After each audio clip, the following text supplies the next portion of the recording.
तो पिछली वीडियो में हमने एग्रीगेट डिमांड और एग्रीगेट सप्लाई के बिहेवियर को समझा। अब इस वीडियो में हम एग्रीगेट डिमांड और एग्रीगेट सप्लाई के द्वारा जो इक्विलिब्रियम आउटपुट या इक्विलिब्रियम जीडीपी कैसे निकालते हैं, कैसे करते हैं, ये 6 नंबर का क्वेश्चन अक्सर एग्जाम में आता है, इसको हम देखेंगे। तो इसमें हमारा है डिटर्मिनेशन ऑफ इनकम आउटपुट और जीडीपी। इसको एक ही बात है, आय, उत्पादन या जीडीपी। इसका संतुलन का निर्धारण कैसे होता है? तो हमारे पास दो अप्रोच हैं। पहला हमारा जो इसका अप्रोच है वो है ADAS अप्रोच।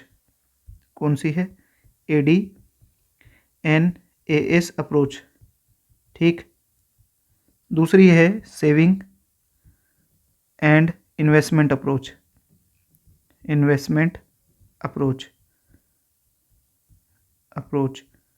हिंदी में इसे बोलते हैं समग्र मांग व समग्र पूर्ति की विधि, और इसे बोलते हैं बचत व निवेश की विधि। तो पहले इन दोनों को समझने से पहले हम एक चीज़ देख लेते हैं कि देखो, basically determination of income output employment कब होता है? जब हमारा AD क्या होगा? बराबर हो जाएगा AS के। सिंपल सी बात है। प्रोड्यूसर क्या प्रोड्यूस करना चाहते हैं? व्हाट दे वांट टू या डिज़ायर टू प्रोड्यूस।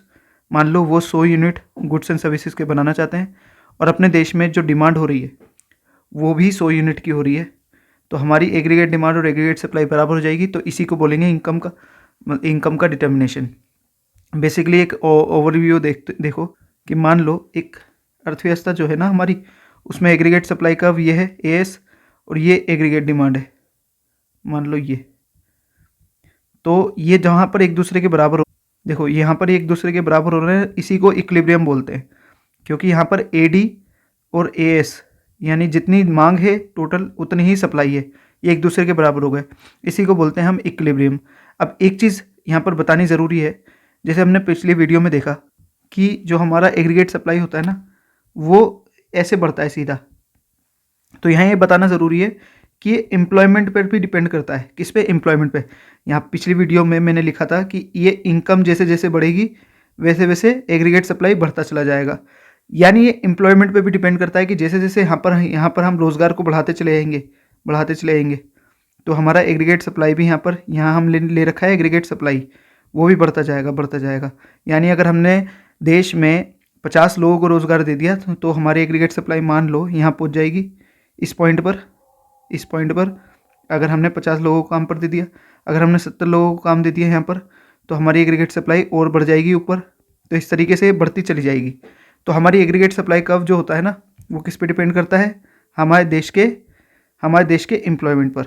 जैसे जैसे हमारा एम्प्लॉयमेंट देश का बढ़ता रहता है वैसे हमारे देश का एग्रीगेट सप्लाई यानी समग्र पूर्ति बढ़ती रहती है। और इसको ऐसे भी देख सकते हैं कि जैसे जैसे हमारे देश की इनकम बढ़ती है हमारे देश की एग्रीगेट सप्लाई बढ़ती रहती है। और हमने ये भी देखा था पिछली वीडियो में कि जैसे जैसे हमारी इनकम बढ़ती है वैसे वैसे हमारी एग्रीगेट डिमांड भी बढ़ती है, जिसका डायग्राम हमने देखा था पिछली वीडियो में। वो 0 से ना शुरू होकर 0 के ऊपर से शुरू होता है, जो दिखाता है कि हमारी जो इनकम है अगर 0 भी हो जाए, यहाँ हमने ली थी इनकम और यहाँ लिया था एग्रीगेट डिमांड, अगर हमारी 0 इनकम है तब भी हमारा एग्रीगेट डिमांड कुछ ना कुछ रहेगा, क्योंकि अगर हमारी इनकम 0 भी रहेगी तब भी हमारी कुछ ना कुछ डिमांड रहेगी। तो एग्रीगेट डिमांड हमारा 0 के ऊपर से शुरू होता है। तो अब यहाँ बताने वाली बात क्या है? तो देखो, बताने वाली बात यह है कि AD जो होता है ना वो C+I होता है। यानी हम जो हमारी डिमांड होती है ना, या तो हम खा रहे होंगे कुछ ना कुछ या इन्वेस्टमेंट कर रहे होंगे, C+I होता है। इसी तरह जो हमारा एग्रीगेट सप्लाई है जिसे हम इनकम भी बोलते हैं, Y, पिछले हमने वीडियो में देखा है कि ये दोनों आइडेंटिकल है। क्या है? एक रूप है। जो हमारी सप्लाई होगी उतनी ही हमारी इनकम होगी। अगर हमने 100 रुपये की सप्लाई करी तो 100 रुपये हमारी क्या है? इनकम। ये हमने इसमें मान रखा है और ये एक्चुअल होता है, मान लो। तो हमारी जो इनकम होती है या तो हम कुछ खाएंगे, इनकम मान लो हमारी कुछ होगी तो या तो हम कंज्यूम करेंगे या सेव करेंगे। तो इनकम जो होती है Y = C+S होता है। ठीक है, ये समझ आ गया। तो AS = इसका मतलब अगर ये Y है, AS = Y है तो इसका मतलब, और Y = C+S है तो AS = क्या हो गया? C+S। अब इधर आ जाओ। अब AD = क्या है? AD = हमने इक्विलिब्रियम में क्या होगा? ये होगा। AD = क्या होगा? AD = AS होगा इक्विलिब्रियम की सिचुएशन में। किस में? इक्विलिब्रियम में। हमें पता है कि इक्विलिब्रियम कब होगा? जब AD AS के बराबर होगा। अब C+I, ठीक, और एस का मतलब है C plus S, C plus S, C से सी कट जाएगा, दोनों साइड पे है सी, बचेगा आई एस, यानी I is equal to S. यानी जहाँ सेविंग और इन्वेस्टमेंट बराबर होगी वहाँ भी इक्विलिब्रियम होगा। ये हमारी सेकंड अप्रोच के हिसाब से, यानी जो हमने यहाँ पर कराया ना, ये वाला दो अप्रोच है हमारी, तो हमने देखा कि जो हमारी दोनों अप्रोच हैं इसमें इक्विलिब्रियम वहाँ होगा जहाँ एडीएस बराबर होंगे, इसमें इक्विलिब्रियम वहाँ होगा जहाँ सेविंग और इन्वेस्टमेंट एक दूसरे के बराबर होंगे। अब देखो, पिछली वीडियो में हमने देख लिया था कि एग्रीगेट डिमांड और एग्रीगेट सप्लाई क्या होती है। एग्रीगेट डिमांड का मतलब होता है कि it refers to the plan, it refers to the demand for all goods and services, जो डिमांड होगी प्लान डिमांड है, ठीक है। और इसका बिहेवियर हमने देखा था कि ऐसा होता है, जीरो के ऊपर से शुरू होता है और इस तरीके से बढ़ता है। और हमने इसके बाद हमने पिछली वीडियो में एग्रीगेट सप्लाई भी देखा था। एग्रीगेट सप्लाई कैसा होता है, ये रहा। Aggregate supply refers to the plan production of all producers या producers of in an accounting year. और एग्रीगेट सप्लाई कर्व जो होता है 45 डिग्री का कोण बनाता है इस तरीके से। अब देखो, इसका जो क्वेश्चन आएगा ना वो 6 मार्क्स का आता है। क्वेश्चन पूछता है कि determination of income and employment, income और आउटपुट और जीडीपी का हमें डायग्राम के द्वारा बना के दिखाओ। 6 मार्क्स का आता है। या तो बोल देगा कि एडीएस अप्रोच के द्वारा बताओ या सेविंग इन्वेस्टमेंट अप्रोच के द्वारा बताओ। तो हम एक एक करके दोनों अप्रोच को समझते हैं। तो मान लो 6 नंबर का क्वेश्चन आ गया है एडीएनएस अप्रोच का। तो आपको सबसे पहले तो इसमें एक लाइन लिखनी पड़ेगी कि एडी होता क्या है, फिर आप लिखोगे एएस होता क्या है। एडी का मतलब लिख दोगे आप कि it refers to the demand of the goods and services in an accounting year, ठीक है। और इसमें लिख दोगे it is refers to the flow of goods and services in accounting year. और बाय, या फिर it is the plan production, जो भी प्लान करा है प्रोड्यूसर्स ने, ये प्लान प्रोडक्शन है, एक्चुअल नहीं है, जो होगा फ्यूचर में होगा, ये भी फ्यूचर का है। तो ये भी प्लान है, ये भी प्लान है, ठीक है। तो इसकी दोनों की डेफिनेशन लिख दी, यहाँ 3-4 लाइन आ जाएंगी। उसके बाद आप लिखोगे कि in the economy equilibrium established where AD is equal to AS, जहाँ पर एडी एएस के बराबर हो जाते हैं। फिर हम इसको डायग्राम के थ्रू देखेंगे। कैसे देखेंगे, मान लो फिर हम यहाँ पर पहले लिख लेते हैं इसको। तो देखो, अगर ये 6 मार्क्स का क्वेश्चन आता है तो एग्जैक्टली ये लिखना होगा। हिंदी मीडियम वालों के लिए इसका ट्रांसलेट कर लो आप चाहे तो गूगल से, या फिर इसका नोट्स मिल जाएंगे उसमें देख लेना। तो अगर एडीएनएस अप्रोच का आता है 6 मार्क्स का क्वेश्चन, तो सबसे पहले एडी की डेफिनेशन दे देंगे कि एडी होता क्या है। AD refers to the demand for all goods and services produce in the economy during a period of time. और फिर एएस की डेफिनेशन देंगे, एग्रीगेट सप्लाई, यहाँ लिखना था AS. Aggregate supply refers to the aggregate production as plan by the producers during an accounting year. It implies the flow of goods and services in economy during an accounting year, ठीक। फिर यहाँ main मुद्दे पर आते हैं कि equilibrium of income and output is determined where it becomes, AD becomes, यहाँ पर AD becomes equal to AS, जहाँ पर aggregate demand become equal to aggregate supply. In other words, it is a situation in which output जो producers wish to produce is equal to output buyers wish to buy. यानी जो aggregate demand करने वाले हैं producers, buyers, और aggregate supply जो producers सामान बेचने वाले हैं, वो दोनों बराबर हो जाए। तो इसी को, अभी ये एक्चुअल नहीं है, यहाँ पर ये इतनी डिमांड प्रोड्यूसर्स बायर्स करने वाले हैं, और ये एग्रीगेट सप्लाई जो जो प्रोड्यूसर्स हैं वो बेचना चाहते हैं, विश टू प्रोड्यूस। तो इसको एक लैंग्वेज में एक्स एंटे बोलते हैं, यानी जो चाहते हैं। ये प्लान है, अभी ये प्लान है, अभी ये एक्चुअल नहीं है, फ्यूचर की बात चल रही है, प्लान। तो प्लान एग्रीगेट सप्लाई और प्लान्ड एग्रीगेट डिमांड, इसी को बोलते हैं एक्स एंटे। कई अक्सर एग्जाम में आ जाता है कि एक्स एंटे एडी क्या होता है और एक्स एंटे एग्रीगेट सप्लाई क्या होता है। तो हमारे लिए इतनी गहराई से समझने वाली बात नहीं है, बस इतना कि हमारा इक्विलिब्रियम कहाँ होता है, जहाँ एडी और एज बराबर होते हैं, वो भी प्लान वाले, कि हमने जो सोच रखे हैं। इसके बाद हमें लिखना है कि it can be explain with the help of table and diagram, यानी जो एडी है, ये इक्विलिब्रियम हम दिखाएंगे, ये हम टेबल और डायग्राम के द्वारा शो कर सकते हैं। तो हम बनाएंगे टेबल। पहले इनकम ले लेते हैं हम, मान लो 0, 20, 40, 60, 80, 100, 120, 140, ठीक। इसके बाद हम कंजम्पशन ले लेते हैं अपना। मान लो जब 0 इनकम थी तब भी कुछ ना कुछ कंजम्पशन तो रहेगा, ऐसा तो है नहीं भूखे रहेंगे। अगर इनकम 0 भी हो जाएगी तब भी मिनिमम कंजम्पशन रहता है। और मान लो ये धीरे धीरे बढ़ता है, जितनी तेज़ी से इनकम बढ़ रही है उतनी तेज़ी से कंजम्पशन नहीं, उससे धीरे धीरे बढ़ेगा, क्योंकि इनकम का कुछ पार्ट सेव भी होगा। फिलहाल तुम ये टेबल देखो, 60, 70, 80, 90, 100, इसके बाद हमारा आता है इन्वेस्टमेंट आई। हमारा इन्वेस्टमेंट रहता है कांस्टेंट, हम इन्वेस्टमेंट को क्या मानते हैं, कांस्टेंट। 20 है तो वो 20 ही रहेगा, वो इनकम से या प्रॉफिट से प्रभावित नहीं होता। मान लो ये जो है इन्वेस्टमेंट है ना, हमारा इनकम से मतलब इनकम से डिटर्मिन नहीं हो रहा। 20 है तो 20 रहेगा, ठीक। इसके बाद हमें जैसे कि पता है कि हमारी जो एग्रीगेट डिमांड बनती है वो C+I से बनती है, यानी हम कुछ ना कुछ कंजम्पशन करेंगे और कुछ ना कुछ इन्वेस्टमेंट करेंगे।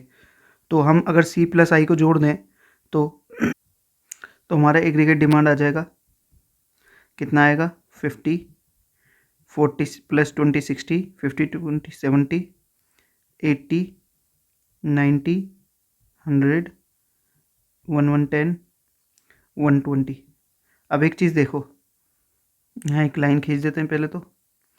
अब हमारा एग्रीगेट डिमांड, ये जो वाई है इनकम, इसी को हम एग्रीगेट सप्लाई भी बोलते हैं। क्या बोलते हैं, एग्रीगेट सप्लाई, है ना, बताया जा चुका है पहले ही। अभी ज़्यादा इसमें ना घुसते हुए कि ASY पहले बताया जा चुका है ना, उसे बार बार रिपीट नहीं करेंगे। फिलहाल ये एग्रीगेट डिमांड है, ये एग्रीगेट सप्लाई है।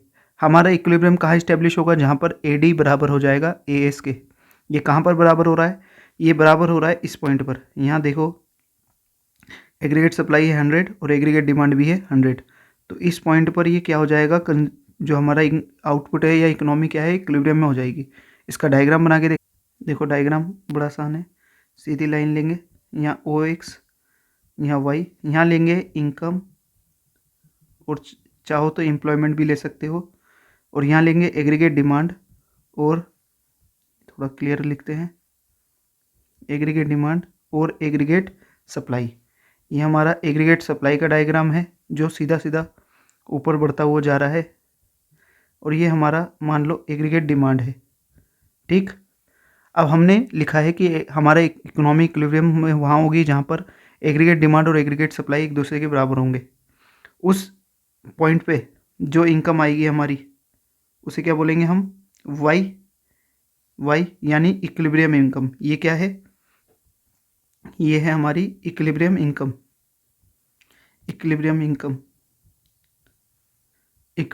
इनकम इसे बोलेंगे ई पॉइंट, जहाँ पर क्या हो रहा है, AD और AS बराबर हैं, ठीक। तो देखो ज़्यादा डीपली ना घुसते हुए, क्योंकि अब अगर आप ज़्यादा डीपली इसमें घुसोगे तो 6 मार्क्स का ये क्वेश्चन आपके लिए बहुत ही ज़्यादा पेचीदा हो जाएगा। जैसे जैसे बताया है, अगर आ जाता है ADAS अप्रोच के द्वारा बताइए एग्रीगेट डिमांड, ये हमारा इक्विलिब्रियम कहाँ होगा, तो पहले दोनों की डेफिनेशन दे दो, पहले उसे समझा दो कि AD क्या होता है, AS क्या होता है, आपको अच्छी तरह से पता है। और ADAS जहाँ बराबर होंगे, एक दूसरे के बराबर होंगे, वहाँ पर इकोनॉमी इक्विलिब्रियम हो जाएगी। इसे एक्स एंटे AD और एक्स एंटे एग्रीगेट सप्लाई कहते हैं। और यहाँ पर टेबल बना दो जिसमें वाई इनकम दिखा दो, 0 से 20, 60, 40, 40, 60, 80, 100, मतलब 20 के गैप से बढ़ रही है। कंजम्पशन जो है वो थोड़ा थोड़ा बढ़ेगा धीरे धीरे, इन्वेस्टमेंट जो है इक्वल रहेगा। इन दोनों को जोड़ोगे तो ये आ जाएगा। ये आपको टेबल याद करनी पड़ेगी ऐसी कि एज इट इज़ जैसी है, ठीक। और आप यहाँ पर एक डायग्राम बना सकते हो, चाहो तो यहाँ पर इनकम 20, 40, 60 इस तरीके से लिख कर सकते हो, लेकिन अगर आप ऐसे करोगे तो आपको बहुत टाइम लगेगा।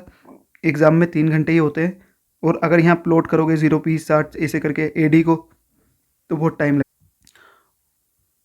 और हो सकता है आप कर भी ना पाओ। तो इसके बाद इसकी एक्सप्लेनेशन लिखनी है। क्या लिखेंगे, इसकी व्याख्या। इंग्लिश में क्या बोलते हैं, एक्सप्लेनेशन। हिंदी में क्या बोलेंगे, व्याख्या,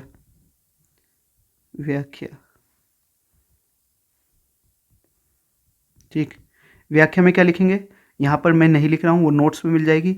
व्याख्या में आप लिखोगे इन दी अबव डायग्राम, क्या, ऊपर दिए गए चित्र में एक्स अक्ष पर आय व रोजगार को दर्शाया गया है और वाई अक्ष पर AD व AS को दर्शाया गया है। चित्र में एग्रीगेट डिमांड जो है वो AD द्वारा दर्शाया गया है, जो 0 के ऊपर से शुरू होता है, जो दर्शाता है कि इनकम 0 होने पर भी एग्रीगेट डिमांड 0 नहीं होता, यानी हमारा उपभोग कभी भी शून्य नहीं होता। दूसरी बात, हमारा AD जो है उसका कर्व थोड़ा फ्लैट है, वो दिखाता है कि इनकम के बढ़ने पर डायरेक्ट AD इनकम के बराबर नहीं बढ़ता बल्कि उससे कम बढ़ता है। और तीसरा पॉइंट, AD जो है इनकम के साथ साथ बढ़ता है, पॉजिटिव स्लोप बनाता है हमारा AD, ठीक। तीसरा पॉइंट क्या बनाओगे आप, ये हो गया। फिर इसमें और लिखोगे कि एग्रीगेट सप्लाई 45 डिग्री का कोण बनाता है, ऊपर बढ़ता है, जो दिखाता है कि एम्प्लॉयमेंट या इनकम बढ़ने के साथ साथ हमारा एग्रीगेट सप्लाई बढ़ता चला जाता है, पॉजिटिव स्लोप है। और ये 45 डिग्री यानी उतना ही बढ़ता है जितनी इनकम बढ़ रही है या फिर जितनी एम्प्लॉयमेंट बढ़ रही है। इसके बाद इसमें एक कंडीशन आती है कि अगर हमारा डिटर्मिनेशन y यहाँ हो जाए, y 1 पर हो जाए, यानी इस पॉइंट पर हो जाए तो क्या होगा, यानी इस पॉइंट पर क्या होगा, इस पॉइंट पर हमारा AD ज़्यादा हो जाएगा एग्रीगेट सप्लाई से, ठीक। या इस पॉइंट पर हो जाए, यानी y2 पे क्या हो रहा है, एग्रीगेट सप्लाई ज़्यादा है एग्रीगेट डिमांड से। तो अगर दोनों केस में इक्विलिब्रियम नहीं होता है, या तो AD ज़्यादा हो जाता है या AS ज़्यादा हो जाता है। तो पहले इस वाले को लेते हैं, अभी हम एक्सप्लेनेशन ही दे रहे हैं, ठीक। If equilibrium establish at y1 point which shows AD becomes greater than AS। अब इस सिचुएशन में क्या होगा, प्रोड्यूसर्स जो प्लान कर रहे हैं प्रोडक्शन वो कम रह गया है, डिमांड ज़्यादा है, तो इससे क्या होगा, प्रोड्यूसर्स को लॉस होगा। तो वो क्या करेंगे, वो प्रॉम्प्ट होंगे, प्रॉम्प्ट यानी वो उनको जो है इंकरेजमेंट मिलेगी ज़्यादा प्रोड्यूस करने की, तो वो प्रोडक्शन अपना क्या करेंगे, प्रोडक्शन को बढ़ा देंगे। उनका प्रोडक्शन बढ़ेगा तो एग्रीगेट सप्लाई क्या होगा, बढ़ेगा, और एग्रीगेट सप्लाई वापस से क्या हो जाएगा, एग्रीगेट डिमांड के बराबर हो जाएगा, ठीक। तो हमारा इक्विलिब्रियम क्या होगा, रीस्टोर हो जाएगा। ये हमें लिखना है कि equilibrium will be restored because production increase and aggregate supply will also increase. If हमारा जो है इक्विलिब्रियम y2 पर स्टैब्लिश हो जाता है, if equilibrium established at y2 point where AD becomes lower than aggregate supply, यानी अब सप्लाई ज़्यादा है डिमांड से, तो सप्लाई ज़्यादा है तो ये क्या दिखाता है कि हमारा कुछ स्टॉक जो है अनसोल्ड रह जाएगा, यानी बिकेगा नहीं, हमारा स्टॉक क्या रह जाएगा, अनसोल्ड रह जाएगा। जो प्रोड्यूसर जो डिज़ायर स्टॉक है, जो डिज़ायर प्रोड्यूसर का स्टॉक है वो ज़्यादा है किससे, डिज़ायर डिमांड से। अब डिमांड तो मार्केट में कम है और जो स्टॉक है वो ज़्यादा है, तो प्रोड्यूसर्स क्या करेंगे, डिमांड कम होने की वजह, जिसकी वजह से प्रोड्यूसर्स क्या होंगे, उनको लॉस होगा प्रोड्यूसर को, और प्रोड्यूसर कट करेंगे अपने प्रोडक्शन में, कट करेंगे इन प्रोडक्शन, यानी उनका प्रोडक्शन वो गिराएंगे, जिसकी वजह से एग्रीगेट सप्लाई गिरेगा और वापस से एग्रीगेट सप्लाई एग्रीगेट डिमांड के हो जाएगा, यानी आवर इक्विलिब्रियम विल रीस्टोर। इसे ये पॉइंट लिखना है हमने कि इक्विलिब्रियम विल बी रिस्टोर्ड, ठीक है। तो ये हमारा हो गया कि अगर y1 होता है तो क्या होगा, y2 होगा तो क्या होगा, हमारा ये पूरा एक 6 नंबर का जो क्वेश्चन आता है वो पूरा क्लियर हो गया है। इसके बाद हम सेविंग इन्वेस्टमेंट अप्रोच करेंगे नेक्स्ट पार्ट में।